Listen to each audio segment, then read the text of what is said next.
Hola, ¿cómo están? Bienvenidos de nuevo a mi canal. Hoy les quiero contar cómo manejé yo el tema de decir o no decir que tenía esclerosis múltiple. Tengo entendido que la mayoría de las personas cuando los diagnostican de esclerosis múltiple o incluso de otras enfermedades autoinmunes, al principio tratan de ocultarlo. Bueno, en mi caso mi reacción no fue igual a la de la mayoría, fue más bien la contraria. Así que después de la intro se los cuento bien.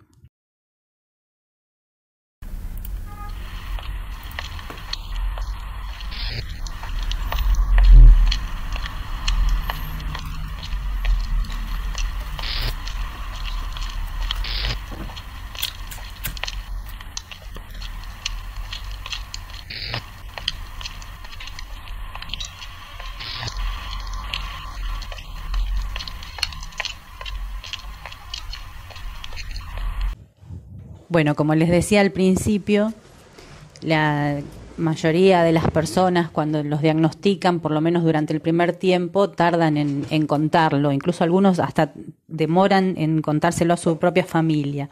En mi caso pasó todo lo contrario. Yo tenía una necesidad imperiosa de hablar del tema y de contárselo a todo el mundo, que creo que hasta un poco exagerado.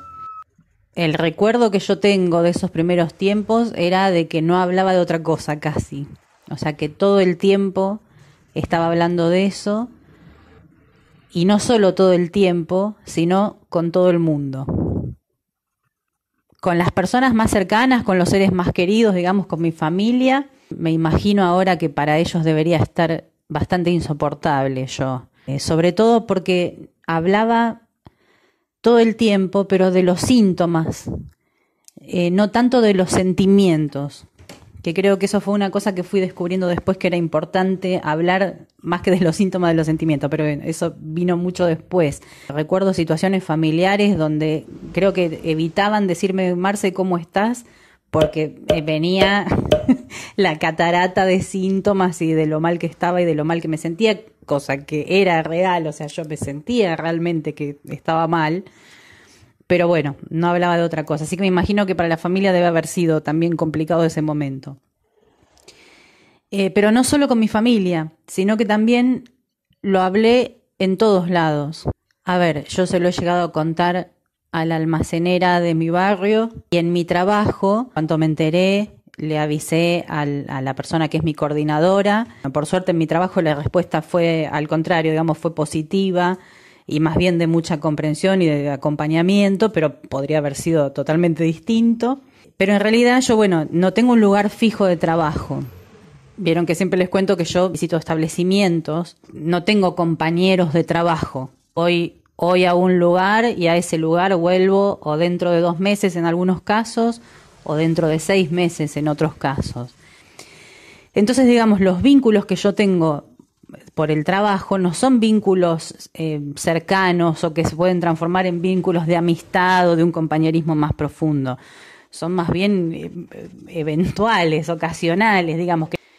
Bueno, imagínense en ese contexto que yo a todos lados donde iba contaba, me decían: hola, ¿cómo estás?, como cualquiera pregunta. Yo contaba cómo estaba, o sea, un desastre, que tenía esclerosis múltiple, que estaba mal. Bueno, empezaba a hablar en situaciones totalmente fuera de contexto, con personas con las que no tenía ninguna confianza, con personas con las que yo no sabía si estaban entendiendo lo que yo les estaba diciendo.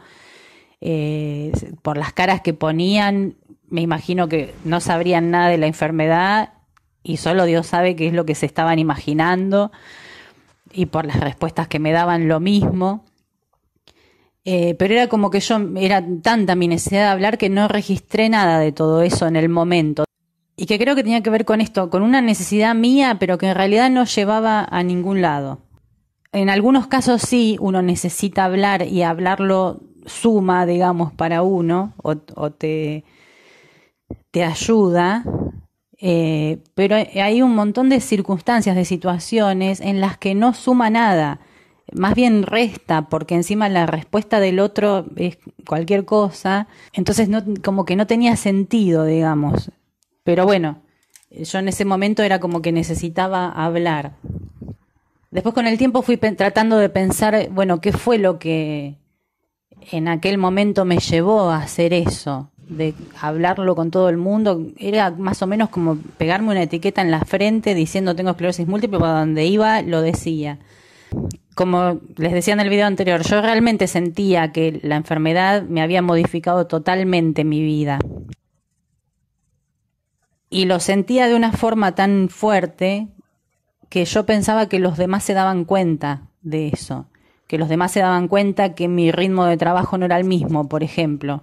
Como que se darían cuenta de que yo no estaba rindiendo de la misma manera y como que me sentía en la obligación de tener que dar explicaciones.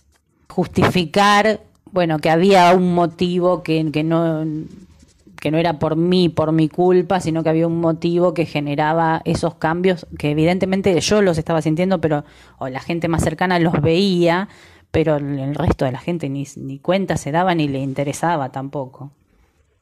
Y también creo que sentía que la palabra, hablar, era lo único que me sacaba de ese pozo en el que sentía que estaba metida, ese pozo oscuro en el que estaba sumergida. Y sentía que la palabra era lo único la única soguita de la que me podía agarrar para no terminar de hundirme.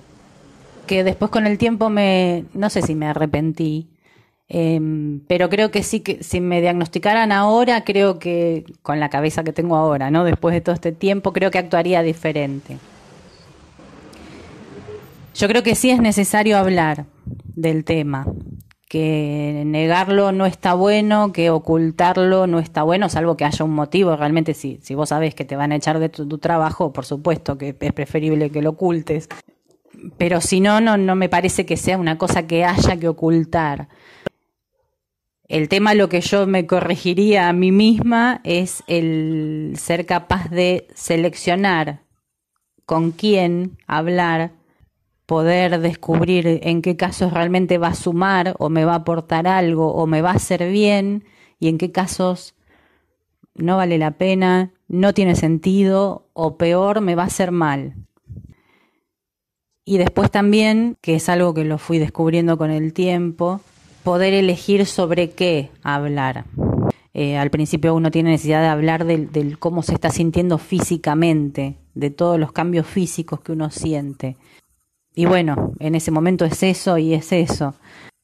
Pero sí creo, en mi caso, por lo menos fue como importante darme cuenta de que, bueno, cuando los síntomas ya se volvieron una rutina en mi vida, ya no hay necesidad, por más que uno pueda comentar, no es que uno no hablo más del tema, o sea, uno puede contar cosas o hablar de eso, pero ya no es todo el tiempo hablar de eso. Creo que uno con el tiempo va aprendiendo hablar más sobre lo que siente. Primero, no hablar todo el tiempo de la enfermedad, o sea, también hay otras cosas, no solo la enfermedad. Pero incluso si vamos a hablar de la enfermedad, poder hablar de otras cosas más profundas, o sea, de cómo me siento yo frente a la enfermedad. Pero cómo me siento yo emocionalmente, anímicamente, no tanto físicamente.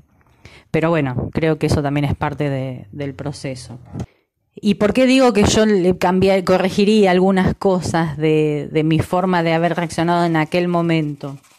Porque creo que si bien, como decía recién, es necesario hablar y si uno necesita hacerlo, lo tiene que hacer, pero también me trajo a mí algunas consecuencias negativas, cosas que no estuvieron buenas. Una fue la sensación de incomprensión, que es algo que, por lo que yo he leído, nos pasa a la mayoría de los que tenemos esclerosis múltiple y otras enfermedades autoinmunes, el sentir que nadie nos comprende, pero cuando vos encima se lo contás a todo el mundo, más estás potenciando esa sensación, porque cuanta más gente se lo contás y te ponen cara de nada, más incomprendido te sentís. Y lo otro, las respuestas desafortunadas de la gente que hacen que te sientas totalmente incomprendido. Así que bueno, hoy quería contarles solamente esto, digamos, de mi necesidad de hablar, que en este caso, digamos, lo mío fue distinto a lo que la mayoría de las personas hacen.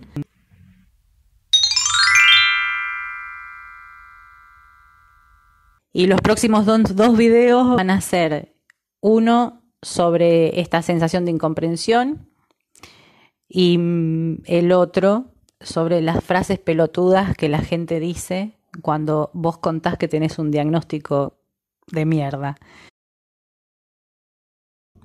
como siempre les digo, muchas gracias por haber llegado hasta acá y nos vemos la próxima.